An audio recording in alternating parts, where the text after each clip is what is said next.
Time now to come to a new panel, and this is a panel on village courts, and the moderator will be Fiona Hukula, who will be the moderator, and she'll be able to assist us in introducing some of the speakers, one of whom is Angela Appa, who is in Hagen.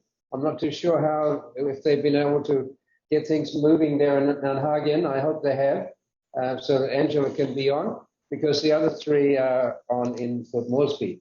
So I'll hand over to you, Fiona, and we look forward to seeing you and hearing from you. Fiona? Hello. Hello, Fiona. Yes. Lovely to see you. Nice to see you too. So thank you, and we're running on Zoom time, not PNG time. So I'm chairing, I'd like to welcome everybody to this panel on village courts, which I'm chairing.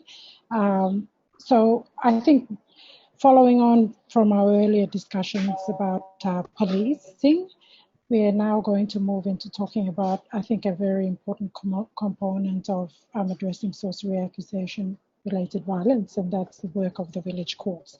So we have 4 really good and experienced presenters today. You will see on your program there's Miriam Dondo from the Department of Justice. There is Linda Tule, who is a village court magistrate from here in Waigani, Port Moresby. Angela Appaus, human rights defender, who's up in Hagen, and hopefully Angela can connect from Hagen, and William Kipongi from NRI, who's going to also share some of the research that's been done as part of this research project. So just by way of background, I was formerly with the National Research Institute and involved in this research project with Professor Gibbs and Miranda and William, and with many of you who are online today. So it's nice to see you all, and welcome also to our viewers on Facebook. So I'll get straight into the panel, because we'd like to keep to time and then hope also engage with the audience. Again, just housekeeping, if you can keep muted, and if you've got any questions, put in the chat box. We'll start with Miriam as our first panelist. So Miriam will provide an overview from the work of the Village Court Secretary. Miriam is the cross-cutting issues coordinator for the Village Court Secretariat, and she leads the work which she has done in collaboration with many of us here in terms of how the village courts will address, how the village court addresses sorcery accusation related violence in terms of training and other things. So, and I'd like to ask Miriam to come online. Miriam, you're online. If you can speak to some of the work that's been happening at the Village Court Secretariat.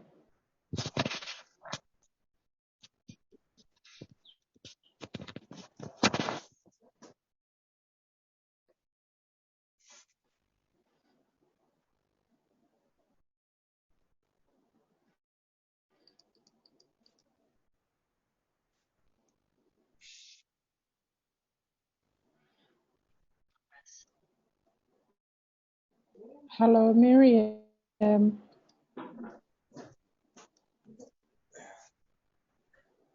Hello, everyone. Thanks, Miriam. Can you hear me, Dr. Ukla? Yes, I can. Okay, hi, everyone. You've got the floor. Hi, everyone. My name is Miriam Dondo, as Dr. Ukla has just introduced me. And I am the cross-cutting coordinator with the Village Courts Department of Justice and Attorney General. In Papua New Guinea, yes, of course. In Papua New Guinea, we have over 1,680 village courts are located in all around Papua New Guinea, both rural and in urban. In addressing SARV cases, village courts are limited to its jurisdiction around addressing issues of sorcery. We have cases listed under the prescribed offences, and sorcery is one of them.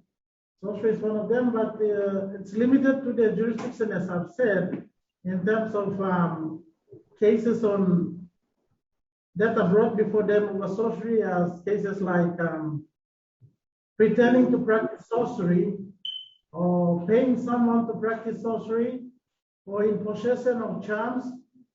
These are areas where village courts can and have powers to address. We also have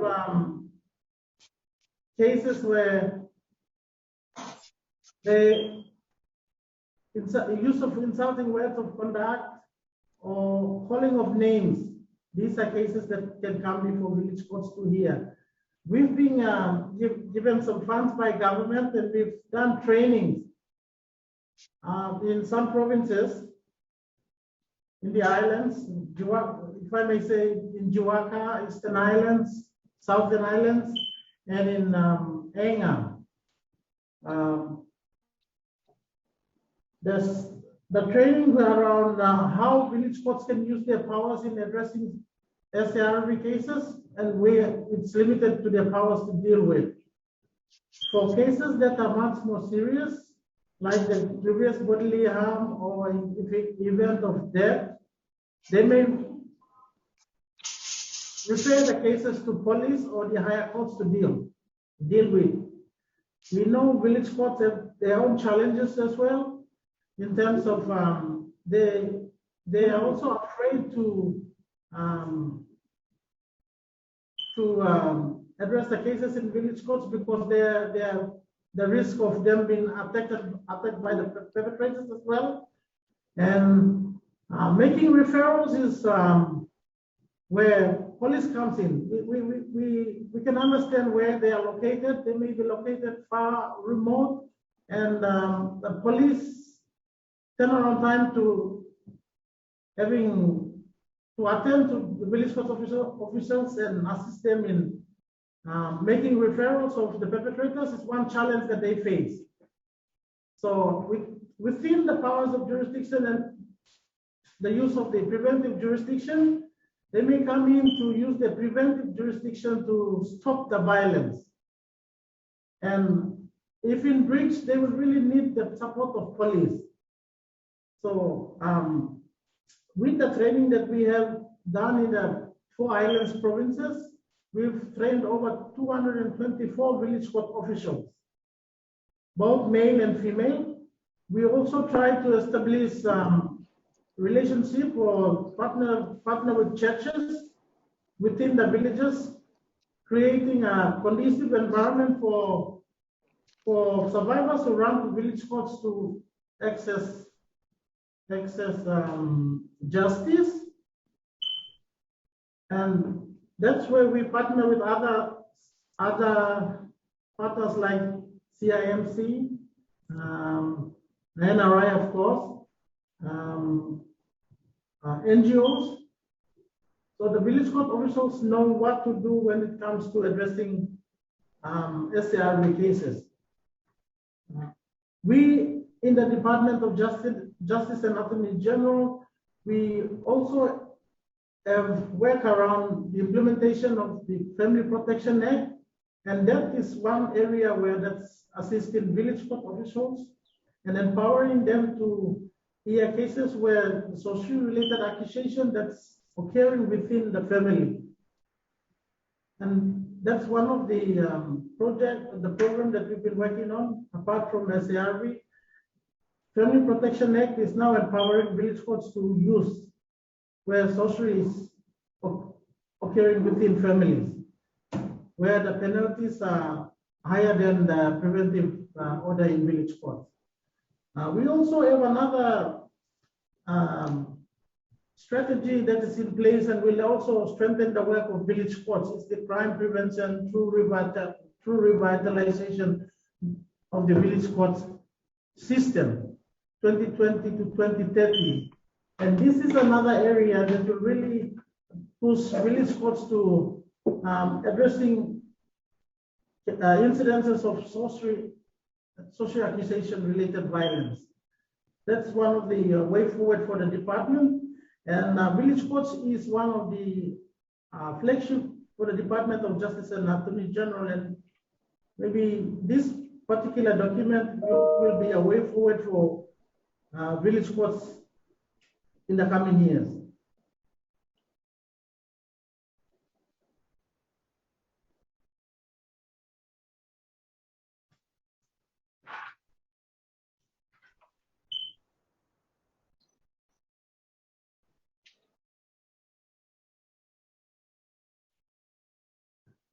I think that's all I can say.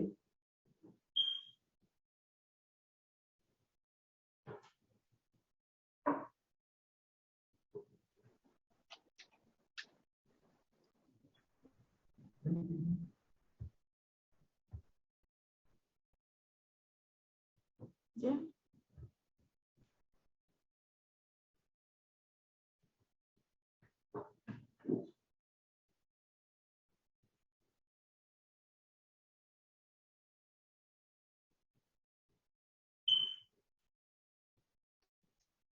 Fiona, are you there?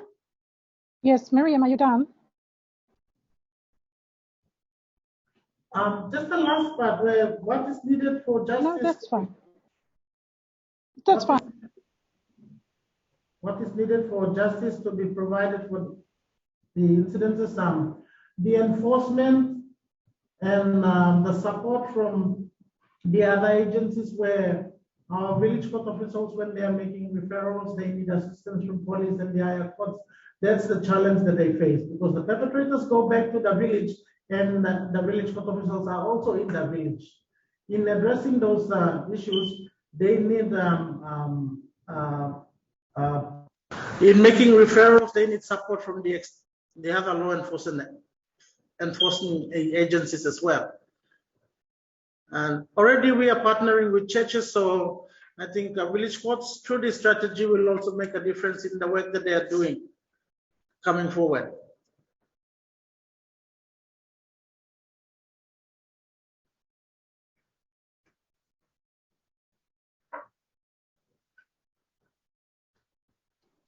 Thank you, Miriam.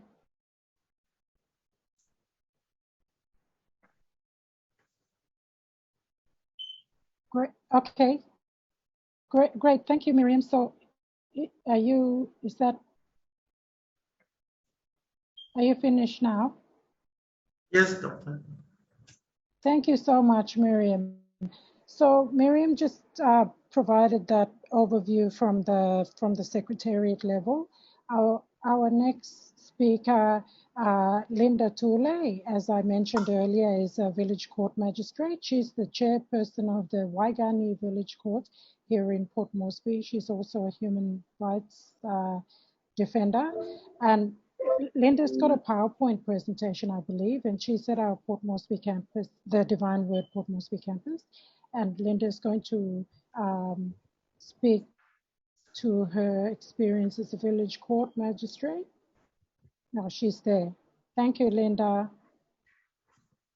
So we're moving from that sort of national overarching policy level down to a practical village court experience from a magistrate. Great, thanks. Linda, when you're ready, please.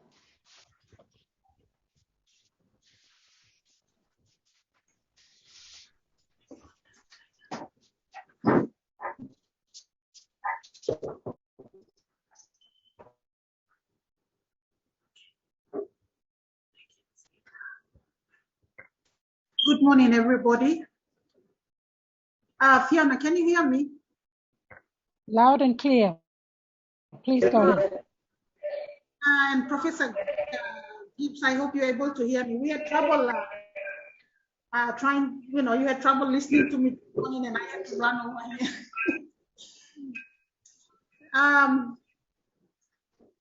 My presentation this morning is basically very much on my experience as a village court magistrate, and it's purely on the ground. So whatever I say is at the ground level will not necessarily be something that some of the said. So it may conflict with the act because of the jurisdictions that the village court has. But what's important to us is that the outcome we want to achieve is achieved. Say, for instance, peace. We avoid violence. Whatever it's supposed to happen, we're able to do that. It's well and good. So, my friend, where are we on my presentation? First page. Sorry. Linda, are you sharing your screen? What's your name? Debbie, can you guys enable the screen sharing, please? Screen sharing. What's your name? Yes, Diane wants a screen sharing. so that Yeah, you can share. She can share. We've given her permission to share.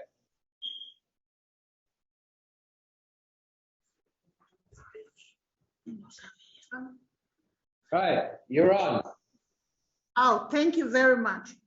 So, next slide.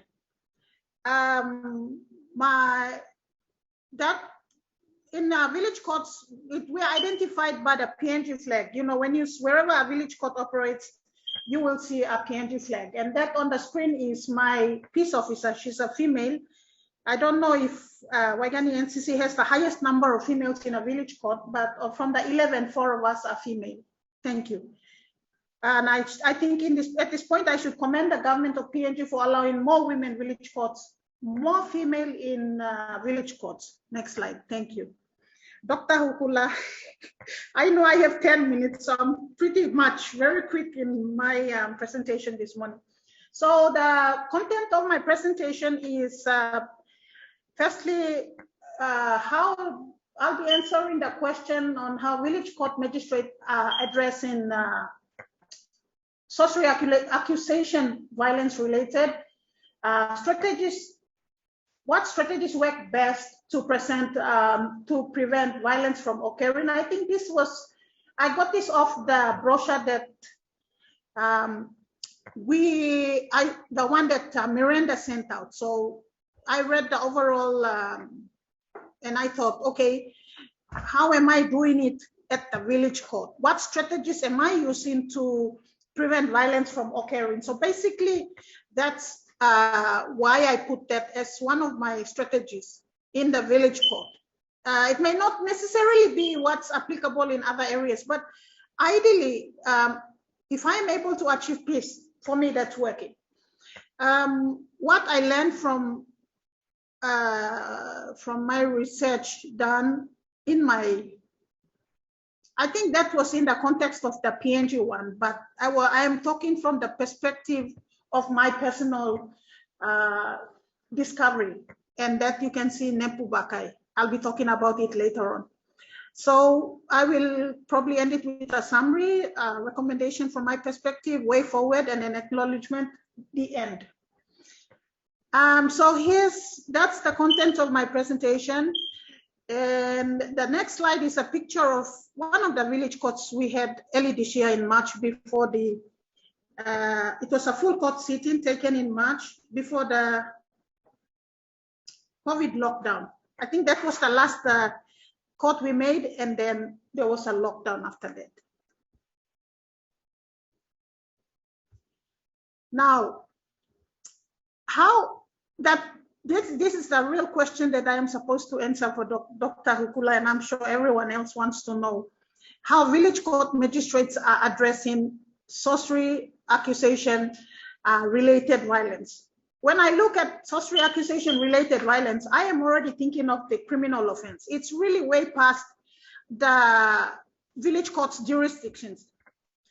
But still, it's this sorcery related matters are addressed at our level. So what do we do? Well, one of the first steps, and that is the work of the village court, is a mediation. Mediation is a win-win. And mediation also helps, enables families to be able to understand each other, so it is tolerable, like they tolerate each other, for families to live with each other after the court. So what we want to do in village courts is, maybe in one household, a family will say, oh, I'm Bagarapimi, or he spoiled me, Lauya Hadika, Vada Yakare Tonama, you know, sorry, I'm speaking Motu. He spoiled me or she spoiled me. And so there's discrepancies in the house. And so they come. And there's already a dispute there. They don't. So what a mediation helps to do is we want to eliminate, erase every negative thought that is causing that disharmony in the family. So after our mediation, hopefully when the families go back, they should be able to live in the house where they come from. So that's one. Counseling, we do counseling. It's part of one of the primary functions of the village court. As magistrate, I have 3 roles. I do counseling, but most of my counseling is informal.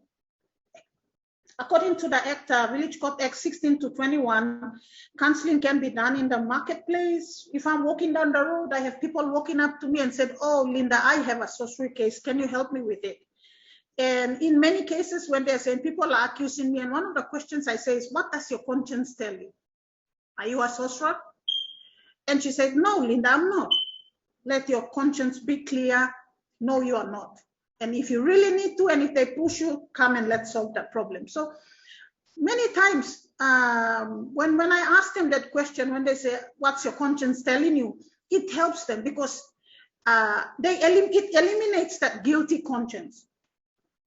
So counseling is one of the best way to solve this sorcery accusations related violence. And it really depends on the nature of the case, the situation where one comes in, whether the person is an accused sorcerer or the accuser. So they vary from the accuser to the accused. And so that's one of village court's magistrates' primary role is counseling. Another one is conducting mediations.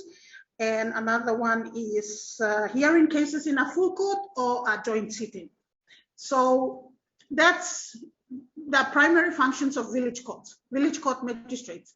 One of the things that we address in terms of addressing SARV is preventive orders. And it's very much varies on the severity of the case. So if people come to me and they tell me, like I had a Wabek lady last year in my village court. She said, oh, my in-laws are accusing me of this. And I immediately released a preventive order. When I did a preventive order, released it, she never came back after that. But because I have another Wabek magistrate from that community, I asked him, hey, why? I sent a preventive order and she's never come back. And he goes, oh, everything's settled. And so I said, maybe the preventive order did make a difference. It minimized the accusation this lady had. Because, you know, I know a lot of people die from sorcery, SARV. So I was thinking it would, you know, it would be worse. But when my village court magistrate came and said, yeah, okay, they've settled it. So she never came back and she's not been back since. So everything, preventive order really does work. And I think it's one of the useful methods or how village courts can address SARV. And it's, so far for me, it's one of the best. We also have summons. If it's not very serious, where we issue summons to the perpetrators or whoever wants, the complainant comes and wants a summons issued, we do that. And we also have fines for this type of cases. Now, next slide, you'll see a picture, a group of people there. The man with right here on the left-hand side in a green shirt is about 65 years old. And this is a case I did early this year, maybe in March, and he was accused of being a sorcerer. And he was accused by another lady for being a sorcerer, but having done a court on this case, I found that there are underlying factors. Sorcery is just also to antap, but whatever, there's a cause. The person who was taking him to court and accused him of being a sorcerer, they went to Wainani police station. The police didn't know what to do with it, and this guy came to Waigani NCC village court, and we dealt with his case, and we found out that this lady was interested in his space of a piece of land when she was using sorcery as an avenue to attack this old man. And so those are some of the challenges. They're really, sorcery becomes something, but there's the underlying factors to problems that occur. There's also an example of Glass Mary and Glass Men, where four youths were locked up at Waingani police station.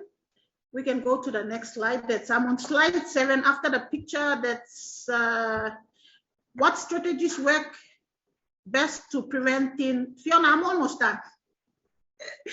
I'm on slide 7. Counting the clock. Thank you. So what strategies work best to prevent violence from occurring? So that's obviously I've already talked about prevention orders. Imprisonment order Form 8 is also a very good order that's useful. Someone talking. And we have, like I said, we have mediations, and that Waigani police station incident where they locked up 4 youths. That's me talking. Yeah. Waigani police station where they had 4 youths locked up. It was because of a Glass Mary. I think she accused the boys, and so this guy from another area took them to Waigani police station, and he thought he might kill them, so they locked these 4 boys up. And the families, because they were around the vicinity in Tokarara, their families know I'm a human rights defender. So some guy went and said, if you don't release these boys, because they were there already for about 5 nights. And so we are gonna get the human rights defenders in to see why people lock them up. As soon as the police said that human rights defenders are coming in, when I arrived at the Waigani police station, these boys were already let out. So having human rights defenders is also an effective way of, helping solve problems in the community, or sometimes when police seem to be doing something that's locking you. I know you're not supposed to lock people in the cell for more than 24 hours or something. So these are, a few strategies that I thought work based on my experience as a village court magistrate. Then this leads me on to my next slide, and my slide 8. I think I have 3 more and I'm done, Dr. Hukula. What I learned from the research done and my discovery of Nepu Bakai. So in 2017, Linda, you've got 2 more minutes. Thank you. 2017, what I learned from my research done and my discovery of Nepu Bakai. My engagement as a community research recorder from 2018 to 29 with NRI and ANU. My discovery of Nepu Bakai, although I am from this village, I never knew about this traditional court system. It's a non-violent traditional court of Kiwari Pakat tribe in my village. Nepu Bakai is the opposite of SARV because it's a non-violent way of dealing with sorcery related, violent related. Okay, so what is Nepu Bakai? Nepu Bakai, what is the meaning of Nepu Bakai means?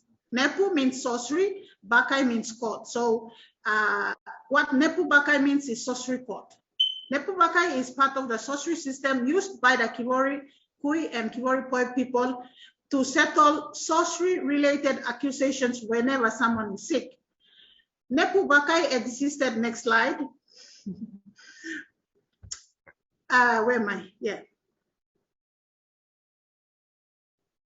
Sorry, let me see. Nepu Bakai existed before any court of, what do you call it? Nepu Bakai existed before any other courts of the formal judicial system were introduced. Nepu Bakai is a non-violent court, and after Nepu Bakai is carried out, six people are died. People died.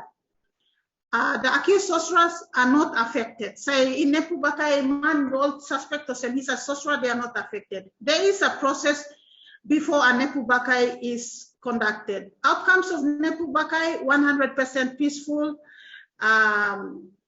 Accusations, it's optional. It respects the right of the people. If people don't want to use Nepu Bakai, they are not obliged to use it. It's not a must. It's respecting the village people's right, whether or not they can use Nepu Bakai.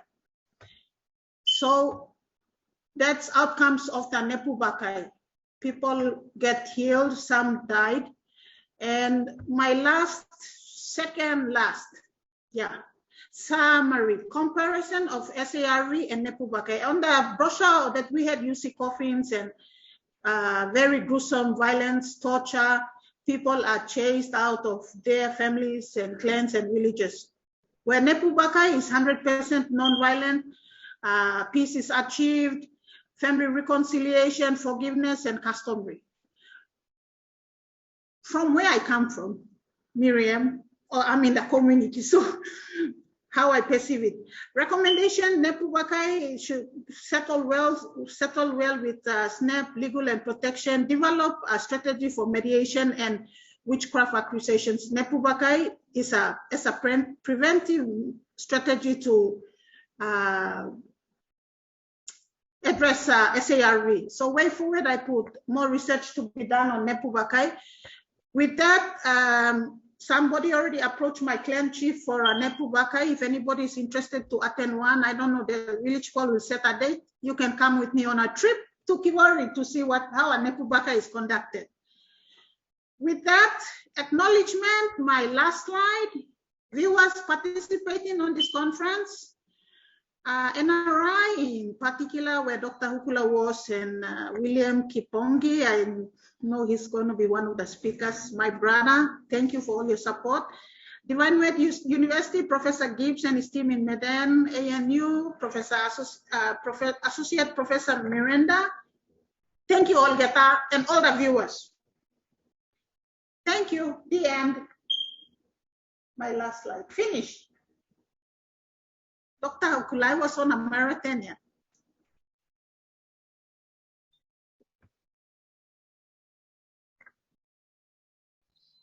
Thank you, Linda.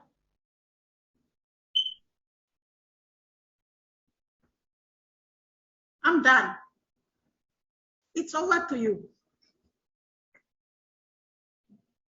Fiona, I got a message from Hagen that they've connected through their phones, so I think you could try Angela Appa now, perhaps. I can see that Galaxy. Hello, Linda. We'll have to wrap it up now. I see that Galaxy 9 is one of the policemen there in Hagen, but Angela Appa should be there as well. Yes, I'm here. Can you see me? Over to you, Fiona. She's there. Can I talk? Okay. Okay.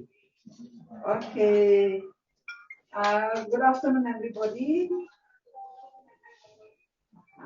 Angela is my name, and you all know that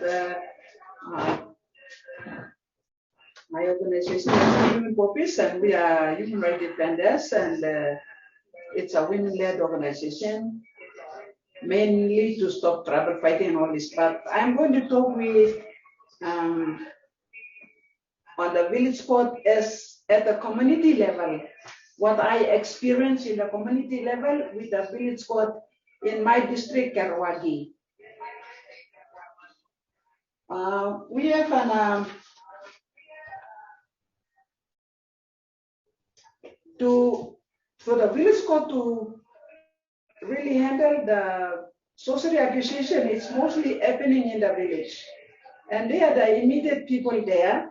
So I thought, sorry, I'm a bit confused, but people are looking also, would that be okay? So to That's fine, whatever you're most comfortable. Women and girls, men and women. Sorry. We are running a training with communicating the toolkit, which is done by Oxfam, International Highlands Women Human Rights Defenders, and Law and Justice Department, and Pacific Women and QET. This was mainly to train the people in the community about the law and the constitution and the act that is taking place in the national level. We see that people at the community level, they need education, and that is to raise awareness and training. And so this was done. We thought it was important to communicate with these people at the community level. And then we, as KWP, Kuwin Popis, we are running a training with influential people at the village level. And that is village court magistrate. And the outcome of that, what we learned from the village court magistrate, they have challenges. So the challenge is at the level, at the local level, they want to help the survivors, but they're afraid of the perpetrators. Okay, and the other one is they at the community, because mostly the accusation is happening inside the family of the sorcery, the person who has died. Next challenge that the village court face is sick blockless. When the report comes from the health center or in the health department, when a person dies, people say I'm sick blockless, or they don't have a proper medical report to present. So the village court find it hard to support. And also, when a person is dead, the village court are the immediate people in the community. So they will try to help the accused person. But when they don't have this proper medical report, then people say, you one blood long, you sambuma. So village court are human beings, and they are in the village. They have no security surrounding them. So policemen are far away, and the villages are, to PNG context, you will see that we are living in mountains and, very remote areas. So this is one of the challenges that the village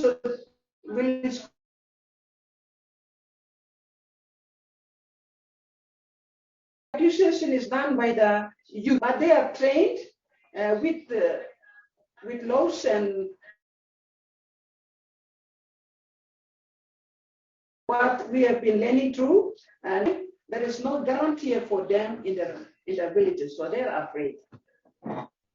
And one of the possible solutions, after I trained the village court this year or last year, and they came out and they said, from the reflection, and they said that they need a proper medical report to be attached and given to the deceased person's family by the doctor or a medical officer so that they can be read to the community so that there won't be any accusation. They will know exactly the cause of the death of that person. Also, they need immediate family, the deceased family, to report as well the status of that person who's dead, so that the community or uncles, PNC is a context of Tambu, country, uncle, cousins, and so forth. So they must know why this person died, how that person lived, and the status of that particular person would help and stop the other people or uncles and other people coming and accusing the immediate family. This is one of the solutions or what the village court taught. Okay, the other one is we need community policing at each village, so that the community policing with the village court, they are right at there in their places to see what is happening, and because they hear it, they see it. So they will be the immediate person, the first-hand information would be coming from them. And they will be the focal people who will report to the police, and they will be in a better position to do that. And the other one is at the village level, communication is lacking. In some parts of Papua New Guinea, the communication network is not reachable. So many people are dying out there. Village court, community policing, community leaders, such leaders, they try their very best to save the survivors of that accusation. But it takes, some people are already dead, and by the time they come to the police station, the nearest police station, somebody is dead, the police has been destroyed. So we need communication. This is some of the solutions that the village court thought it would be a great help in the community, at the community level where I work with. And we would like to see, they would like to see police post community at each center or like this, so that communication is installed, community policing is there for to stop the sorcery accusation happening at the village.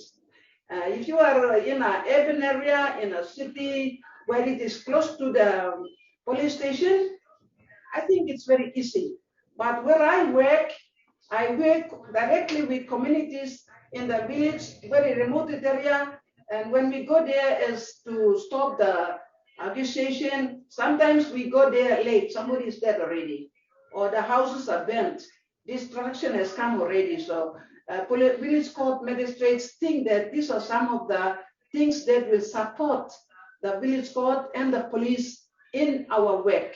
And NGOs and human rights defenders and all of us are trying to defend somebody's life. So we need this one. Also, my last from me to us is I would recommend that we need a strong network collaboration in partnership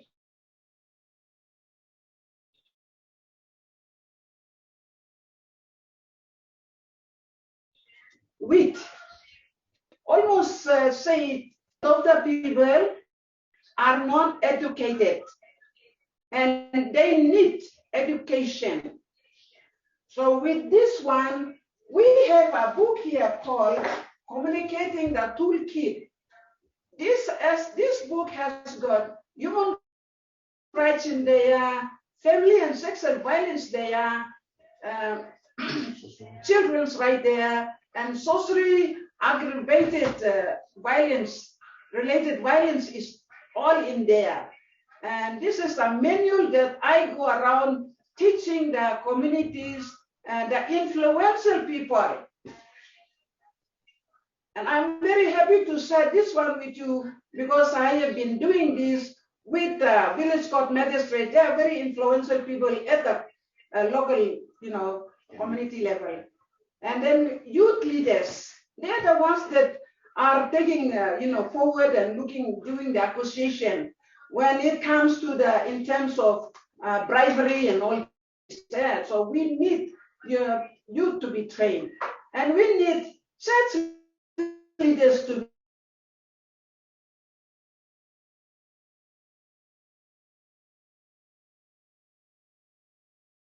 the church leaders are preaching that is something to do with the spirit, between a good spirit and a bad spirit, so that they can help the survivors of sorcery.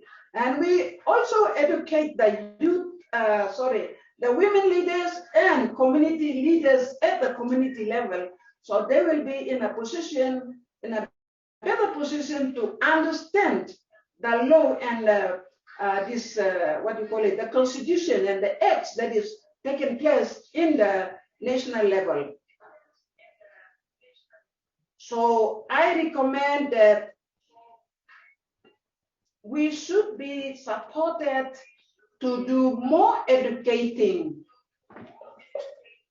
and more awareness, raising awareness.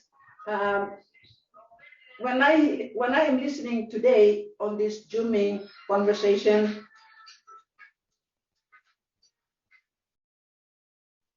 I am hearing from top level, and you are dealing with top level at a national level and at the provincial level, and maybe at the district level.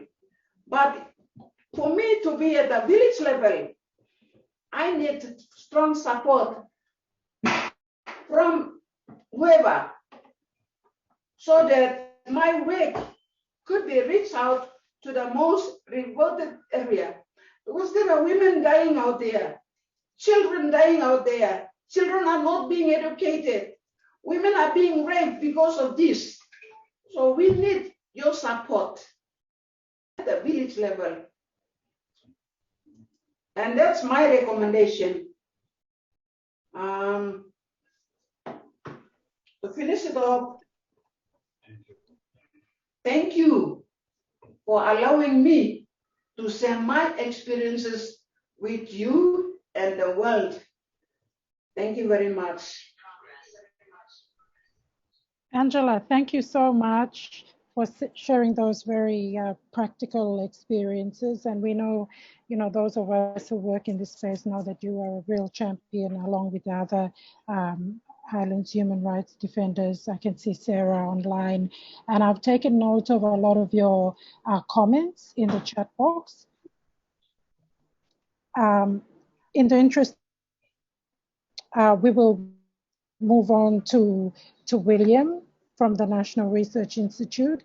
And so William, if you would be able to share some of the very key points from the research that's been undertaken between NRI and ANU and Divine Word over the last 4 years relating to the role of village courts in addressing SARV, sorcery accusation related violence. So if you share a few key points, hopefully we'll have some time for questions before we wrap up this session for the next session.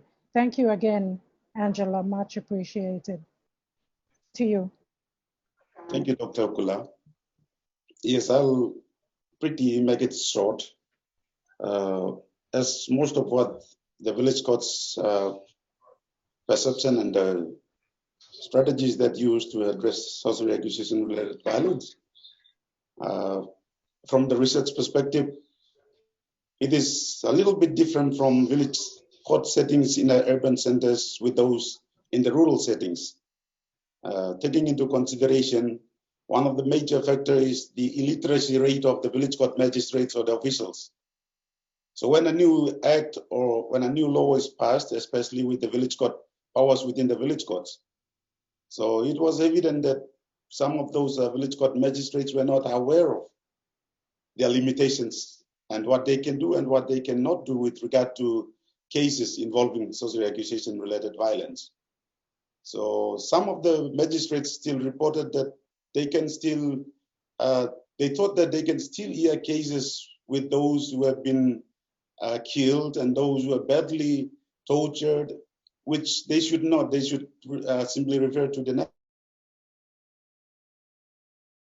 that they really need to be educated and to be informed of what are their powers that they can apply when it comes to the cases of sorcery accusation related violence. And another point that I also realized is that they really needed sort of like a good venue or avenue where they can hear their cases. So when they listen to sorcery cases under the trees, people can easily intervene and distract them. They are also feeling threatened because of the crowd gathering around when dealing with this very sensitive case.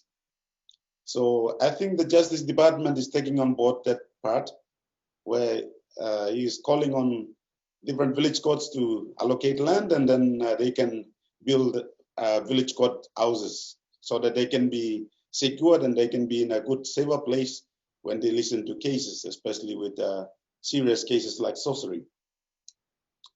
So I think from the research perspective, most of these cases are not dealt with in the village courts. So there is a growing, there is a curiosity there that why these cases are not coming to the village courts. And when we look at the intervention part of the feedbacks from the research that we did, there's a lot of community leaders and family members have been intervened, played a really vital role in addressing sorcery within the villages and communities. So I would really agree with Angela on the point that everybody needs to play a part so that peace can be returned to normal. So village courts also, some of the magistrates from Joaka told me that they really needed police support. So when they want to hear a case, they also think about their own life, and then they were looking around. If they will not be easily accessed to police support, that's the time they seem to draw back and then send the case back to the villages and the community leaders to deal with it. So there is actually a serious situation where how the village courts can get their support, or how far they are being guaranteed so that they can carry on with what they can do in serious cases like sorcery accusation related violence in the remote places. So it's really a situation where, as Angela said, I think we need a collective effort that can really enable us to get out of this violence related to sorcery accusation related violence here. I think those are some things that I can only highlight to head on to what the village court magistrates and the secretariat had said.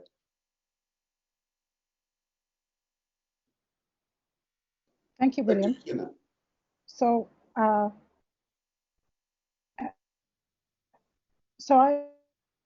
think we've got a couple of minutes till our next session for some questions. If you have a question, please raise your hand in the chat box, or write your question in the chat box. I'll go back to earlier before my internet went off. Father Gibbs, I can see your hand up. Yeah, thank you. Look, I see Sergeant Epinis Lilly's there now, I think, online, and he didn't have a chance to say anything this morning. I'm wondering if he would have any comments on the village courts, the efficiency of the village courts and his experience in Enga, with Sergeant Epinis Lilly, if he would be available.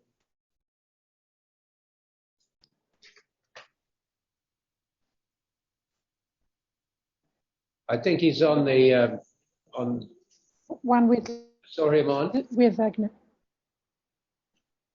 Hagen Epinis, are you available? With Angela?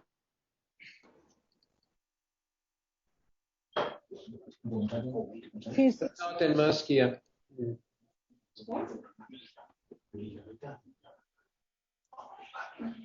He's there in the Simon Mock, where Angela please. Yeah, I'm here. Okay, for the village court to efficiently work in the community level, they really do need a village court setups where they are, so that they could have the hearings in a setup, where in a house, secured, and then, you know, they will hear the case, and then they will have the perpetrators or whoever behind in the building, and then the community policing would bring them to the police station. If we had a vehicle at the village level, community, what do you call it, the village court magistrates, wherever the village is situated, and they are there. Like, for example, in Karwagi, we have Bogo Village Court, Cook Village Court, and Gemawaga Village Court, Karwagi Eben Village Court, and all these people, they need a building, they need a secure place. They are hearing cases under the trees and what, you know, open space, and it's being surrounded by people. Sometimes they find it hard to make decisions. So we need a venue that will be securing them, policing, to efficiently have the cases and the end result would be a successful one. That's my suggestion, and that's how I see it and how I experience in the village court level. People in the village court level, you know, they're like us, they're afraid. And if they make a decision that will not satisfy the perpetrator or the survivor, they sometimes raise complaints and all these things. So village court do really need a secure place or a venue where it will be secure for them to have their cases on. Thanks, Angela. And also they need support, like vehicles and all this stuff. So tomorrow there'll be a panel on with the government, and I note that the Deputy Secretary, Ms. Josephine Pitmore, is online here on this. But tomorrow, when the government panel is on, which I will be chairing, I think we will raise some of these issues that we've been discussing now. I think we've got time. I saw one question earlier when I think Miriam from the village court was presenting. I saw in the chat box, Sarah Garab, did you ask about training for village court in terms of how recent there has been training? And I've got a lot of comments together, and also upskilling of village courts. So maybe Miriam, if you can respond to that before we close. Thank you, Dr. Ukula, and thank you for the question there. The recent training that we had in the islands around SARV was in July and August of 2020. That was very recent, it was last year, and we are looking forward to more trainings coming up. That's around training for village court officials. Let me also talk a little, just a minute on a place for a courthouse for village court officials to hear their cases. Under the strategy which we have here, strategy KRA 7, it's a modernized infrastructure, construction of village court houses and connectivity with districts, province, and to Port Moresby. This particular strategy will address the issue with our friend from Karawagi, as just said, constructive modernized infrastructure where village courts are going to build. The Department of Justice and Attorney General will be building courthouses for village court magistrates to hear cases, and that area can be used as a safe place for survivors to run for help also when they need a protection. So that's courthouse is one of the priority for the Department of Justice and Attorney General to build. We are starting to build 3 this year here in NCD and in Central Province, and it will be rolled out to all the provinces. you've seen the strategy. Thank you. Thank you so much, Miriam. And we are right on time to finish now this session. I'd really like to thank the panelists today, Miriam Dondo, Linda Tule. Thank you to Angela Appa and William Kipongi. This is a really big topic and we can go on, but we're mindful of time. Thank you also to those of you who have joined us on Zoom and then on Facebook. I'll hand it back to Professor Gibbs for the next session. Thank you. Thanks very much, Fiona. And we're right on time, and that was very interesting. I'm glad things are starting to things are starting to function now.